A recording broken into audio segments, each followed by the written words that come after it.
May isang tanong ako para sa'yo. Paano kung sabihin ko sa'yo na ngayon ay meron ng isang legal na paraan para sa ating mga Pilipino kung saan magagawa mong kumita ng extra income gamit ang internet kahit nasa bahay ka lang? Interesado ka bang malaman kung paano to? Kung oo ang sagot mo, ituturo ko sa iyo ng maigi paano ka kikita ng extra income gamit ang internet tulad ko at ng mga kaibigan ko kahit nandyan ka lang sa bahay mo o kahit nasa internet shop ka lang.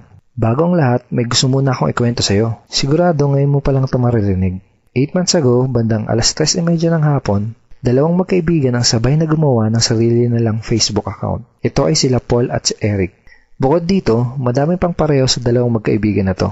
Pareho sila ng eskwelahang pinanggalingan, pareho sila ng kurso natapos, pareho silang pamilyado na. Pareho silang empleyado nagtatrabaho ng walang oras araw-araw, parehong nakikipagsiksikan sa MRT pagpapasok ng trabaho, parehong sumasahod kada kinsenas katapusan, parehong nagbabayad ng mga utang pagkasahod, at pareho din silang gustong makaahon sa hirap ng buhay.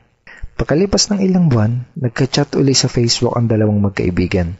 Si Paul ganun pa din. Araw-araw pa din siyang stress sa pagtatrabaho ng walang oras araw-araw. Madalas pa siyang mag-overtime kaya wala na siyang oras sa pamilya niya. Balak niya na ding mag-abroad dahil kulang na kulang ang kinikita niya para sa kanyang pamilya. Nalulungkot man siyang umalis dahil ayaw niyang malayo sa pamilya niya pero wala siyang choice kung hindi magsakripisyo. Si Eric naman, kaka-resign lang. Di na daw niya kailangan ng trabaho. Kumikita na kasi siya ng malaki kahit nasa bahay lang siya kasama ang mag-ina niya. Malaki na din daw ang perang naipon niya sa bangko.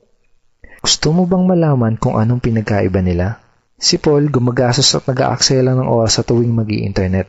Si Eric naman, ginamit niya ang Facebook at internet para kumita at magnegosyo. May tanong uli ako sa'yo. Gumagamit ka din ba ng computer para mag-Facebook at mag-internet?